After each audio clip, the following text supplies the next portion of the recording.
सीना नदीच्या महापुराने दक्षिण सोलापूरमधील जनजीवन पूर्णपणे विस्कळीत झाले आहे। सोलापूर विजापूर महामार्ग सुद्धा बंद झाला आहे। गेल्या अनेक दिवसांपासून सुरू असलेल्या संततधार पावसामुळे सीना नदीला महापूर हा रौद्र स्वरूपात आला असून दक्षिण सोलापूर तालुक्यातील जनजीवन पूर्णपणे विस्कळीत झालं आहे। हत्तूर आणि वडकबाळ येथील पुलाजवळून पाणी वाहत असल्याने सोलापूर विजयपूर राष्ट्रीय महामार्ग बंद झाला आहे। त्यामुळे वाहतूक ठप्प झाली असून प्रवाशांचे मोठे हाल होत आहेत। महामार्गावरील वाहतूक थांबल्यामुळे दोन्ही बाजूला वाहनांच्या लांबच लांब रांगा लागल्या आहेत। अनेक वाहन चालक पर्यायी मार्गांचा शोध घेत आहेत, तर काही जण महामार्ग सुरू होण्याची वाट पाहत थांबले आहेत।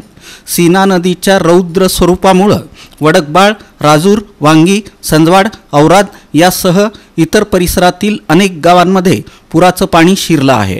यामुळे नागरिकांच्या घरात पाणी घुसलं असून अनेकांना सुरक्षित ठिकाणी हलवण्यात आलं आहे। प्रशासनानं पूरग्रस्त भागातील नागरिकांना सतर्कतेचा इशारा दिला असून बचाव कार्यासाठी पथकं तैनात करण्यात आली आहेत। पुरामुळे शेतीचंही मोठं नुकसान झालं असून काढणीला आलेल्या पिकांमध्ये पाणी साचलं आहे। स्थानिक शेतकरी मोठ्या नुकसानीमुळे चिंतेत आहेत। पूरस्थितीची पाहणी करण्यासाठी स्थानिक प्रशासनाचे अधिकारी घटनास्थळी पोहोचले आहेत। सध्या तरी पाऊस थांबला असला तरी नदीची पातळी कमी होण्यासाठी आणखी काही वेळ लागेल असं प्रशासनाकडून सांगण्यात आलं। नागरिकांनी सतर्क राहावं आणि आवश्यक असल्यासच घराबाहेर पडावं असं आवाहन करण्यात आलं आहे। सध्या ते जास्त अतिवृष्टीमुळे ते सीना नदीचे पाणी जे आहे पूर्ण महामार्गावर आलेलं आहे आणि सध्या सोलापूरवरून विजापूर जाण्यासाठी जे रस्ता आहे ते पूर्णपणे बंद आहे आणि ते हत्तूर ब्रिज आहे त्यापासून तिथे 2 ते 3 किलोमीटर पर्यंत पूर्ण पाणी रोड महामार्गावर आलेलं आहे। त्यामुळे सगळा रस्ता बंद आहे, कोणी इकडे येऊ नये आणि सध्या आपण आपल्याकडे सोलापूरवरून पुण्याचा रस्ता पण सध्या बंद झालेला आहे।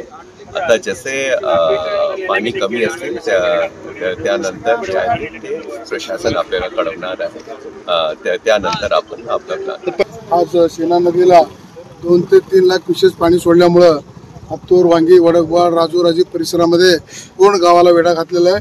त्यामुळं वाहतूक विजापूर रोड बंद झालेला आहे। त्यामुळे अनेक ट्रकवाल्या थांबल्या आहेत। त्या ट्रकवाल्यांची जेवणाची व्यवस्था आमच्या हत्तूरमधील तरुण मंडळी, त्याचबरोबर इंजिनियर राम जोरे साहेब यांनी देखील त्यांचं जेवणाची व्यवस्था करीत आहेत। आणि याचबरोबर आत्ताच पाणीसाठी विजापूर नाका पोलीस स्टेशनचे कर्तव्यदक्ष पोलीस निरीक्षक माननीय दादासाहेब गायकवाड साहेब, याचबरोबर IPS अधिकारी वगैरे येऊन पाणी केलेले आहेत आणि त्यांनी देखील चोख बंदोबस्त ठेवले आहेत आणि आज संध्याकाळपर्यंत पाणी वाढण्याची दाट शक्यता आहे आणि आज रात्रपर्यंत पाणी स्थिर राहणार आहे आणि उद्या मात्र सकाळी 6 पासून पाणी उतरायला सुरुवात होईल असे प्रशासनाकडून सांगण्यात येतं आणि आम्ही सगळे ग्रामस्थ आणि सगळ्यांनी म्हणून आम्ही दक्षता घेत आहोत, काळजी घेत आहोत।